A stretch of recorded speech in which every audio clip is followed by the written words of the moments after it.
सगळ्यात प्रथम तर सगळ्यांना जय शिवराय, जय ज्योतिबा आणि जय भीम सगळ्यांना आणि जय संविधान. काय बोलावं मला काही समजत नाहीये, पण आज संविधान दिवस आहे हे सगळ्यांना माहिती आहे. कुठल्या पण महापुरुषाने कुठल्या विशिष्ट जातीसाठी काम नाही केले आणि त्याच्यामध्ये स्त्रियांसाठी ज्यांनी काम केले ते माझ्यासाठी पुनर्जन्म देणारं व्यक्तिमत्व आहे. मग ते महात्मा फुले तर आहेच, ज्यांनी शिक्षण दिलं. त्यानंतर रघुनाथ कर्वे ज्यांनी संतती नियम देऊन स्त्रियांचं आयुष्य सुकर केलं. आणि तिसरे म्हणजे जे कायमच ज्यांना पिढ्यानपिढ्या त्यांचं ऋण फिटणार नाही असे डॉक्टर बाबासाहेब आंबेडकर, ज्यांनी हिंदू कोड बिल, म्हणजे आज मला शोकांतिका आहे की मी जेव्हा जय भीमचा नारा लावला तेव्हा मला पोलीस स्टेशनला घेऊन येणारी जी महिला होती तिला पण म्हटलं, बाई आज तुझी वर्दी घालून मला घेऊन चाली ना पोलीस स्टेशनला, हे पण त्या बाबासाहेबांची कृपा आहे बरं तुझ्यावर. मला हसायला आलं, मी अजूनही आनंदी आहे, मला काही वाईट वाटत नाहीये. माझी नोकरी, माझं प्रमोशन मला काहीच कळत नाही, कारण माझ्या बाबासाहेबांनी हिंदू कोड बिलाचा जो राजीनामा दिला होता तो माझ्यासारख्या महिलांसाठी दिला होता. त्यांना माहिती होतं का भविष्यात माधवी जाधव जन्माला येणार आहे नाशिकमध्ये आणि ती माझ्या अस्तित्वासाठी लढणार आहे, नव्हतं माहिती. पण आमचं अस्तित्व निर्माण व्हावं, आज ज्या बसल्या आहेत ना तिकडे मंत्रिमंडळात डोक्यावर पदर घेऊन निवडणुक्या पुरत्या, त्या पण बाबासाहेबांच्या जीवावर बसल्या आहेत. नाही तर विशिष्ट जातीने तेच काम करायचं असं लिहून ठेवलं होतं. चूल आणि मूल याच्या पलीकडे ह्यांच्या संविधानानुसार कुठला वाव स्त्रीला नव्हता. आणि ज्या संविधानाने आज मला ही ताकद दिली आहे त्या बाबाला जेव्हा हे संपवायला जात आहेत तेव्हा त्यांची ही लेख तेवढ्याच निडरतेने उभी राहिली आणि ह्याचा मला खूप अभिमान आहे. जास्त काही बोलणार नाही. गिरीश महाजनांनी जो बाबासाहेबांचा अपमान केला आहे तो भरून निघण्यासारखा नाही. म्हणजे त्यांच्या दृष्टिकोनातून पाप धुवायला आता कुंभमेळा येतोय, तिथे जरी त्यांनी नदीत आंघोळ केली तरी तो धुतला जाणार नाही, इतकं मोठं पाप त्यांनी केलेलं आहे. त्यांचं पाप जेव्हा संविधानाच्याच मार्गाने त्यांच्यावर अॅट्रॉसिटी दाखल होईल ना तेव्हाच ते धुतलं जाईल. एवढीच माझी मागणी की त्यांच्यावर अॅट्रॉसिटी दाखल करावी, अन्यथा ह्याच ठिकाणी मी उपोषण चालू करणार आहे. केलंच आहे असं समजा, जोपर्यंत त्यांच्यावर अॅट्रॉसिटी दाखल होत नाही.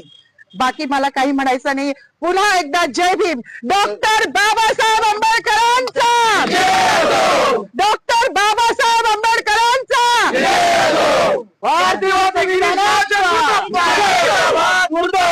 गिरीश महाजन मुर्दाबाद, संविधान जिंदाबाद, लोकशाही जिंदाबाद, हिटलरशाही मुर्दाबाद. आज संविधान दिन आहे, 26 जानेवारी. सगळ्यांना जय शिवराय, जय भीम, जय संविधान, जय सम्राट अशोका. माझं म्हणणं एकच होतं की आज 26 जानेवारी 1949 रोजी संविधान लागू झालं होतं. तर आज जो काही आपण हा दिवस साजरा करतो आहे प्रजासत्ताक दिन, हा फक्त भारतीय संविधानामुळे करत आहोत. जर भारतीय संविधानच नसतं तर आज आपण एका छताखाली सर्व धर्मीय लोक जमलोच नसतो आणि हा जातीभेद राहिलाच नसता. तर माझं एकच म्हणणं होतं की गिरीश महाजन यांनी, मंत्री महोदयांनी शिवाजी महाराजांचा जयघोष केला, संभाजी महाराजांचा जयघोष केला. मग बाबासाहेबांचा असा काय गुन्हा होता का बाबासाहेबांना का असं मुद्दामून डावललं जातंय की हा असं, हे खूप म्हणजे त्यांनी असं करायला नको होतं. म्हणजे परेड चालू होती ग्राउंडवर आणि परेड चालू असताना जेव्हा घोषणा दिल्या गेल्या की छत्रपती शिवाजी महाराजांची जय घातली गेली, परत संभाजी महाराजांचं नाव घेतलं गेलं, आता बाबासाहेब त्यांची घोषणा केली जाईल, पण तसं झालंच नाही. असं रक्त उफाळून येत होतं, परंतु एक जाण्याची वाट बघत होतो की कधी आपली परेड सुटेल आणि मंत्री महोदयांना आपण त्यांना हा जाब विचारू किंवा त्यांनी असं का केलं आपण विचारू. म्हणजे आमच्या मॅडम तिथवर पोहोचल्या, त्यांची धावपळ होती, त्यांच्या पाठीमागे मी पण गेली की त्यांना माईक मिळावा आणि त्यांनी हे त्यांना सांगावं की का झालं असं, की बाबासाहेबांचं नाव का घेतलं गेलं नाही.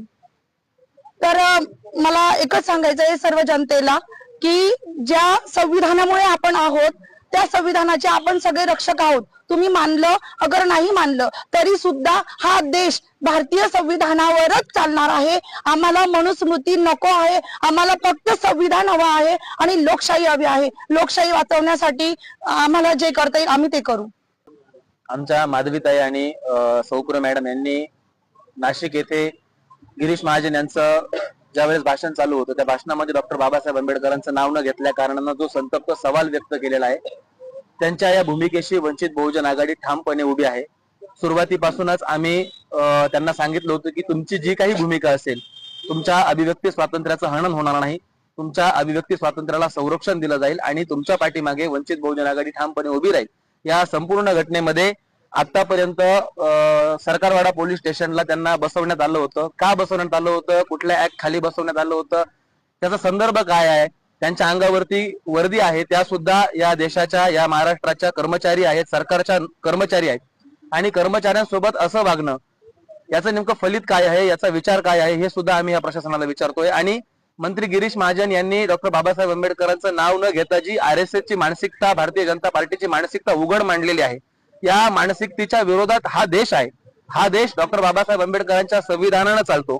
तुम्ही EVM मॅनेज करून सत्ता हस्तगत करू शकता, परंतु लोकांची मनं हस्तगत करू शकत नाही. आणि हा रोष तुम्हाला रस्त्यावरती, हा रोष तुम्हाला आंदोलनात, हा रोष तुम्हाला तुमच्या भाषणांच्या वेळी असाच दिसला जाईल. आणि गिरीश महाजन यांना ओपन चॅलेंज आहे, तुम्ही नाशिकचे पालकमंत्री नाही आहात, तुम्ही त्या आविर्भावामध्ये राहू नका. तुम्ही कुंभमेळा मंत्री आहात, तुम्ही बिनमुलाय मेहमान आहात. तुम्ही नाशिकमध्ये वृक्षतोड केली, नाशिककरांनी सहन करायचा प्रयत्न केला. तुम्ही नाशिकचे हाल जळगाव सारखे करायचे प्रयत्न केले, नाशिककरांनी सहन करायचा प्रयत्न केला. परंतु आता नाशिककर तुमच्या या महाचुकीला, घोड चुकीला विसरणार नाही आहेत. तुम्ही डॉक्टर बाबासाहेब आंबेडकरांचा अपमान केलेला आहे. गिरीश महाजन, तुम्ही नाशिक सोडून परत जळगावला जा. आम्हाला दुसरा कुंभमेळा मंत्री द्या. गिरीश महाजन यांनी या मंत्रिपदाचा राजीनामा दिला पाहिजे.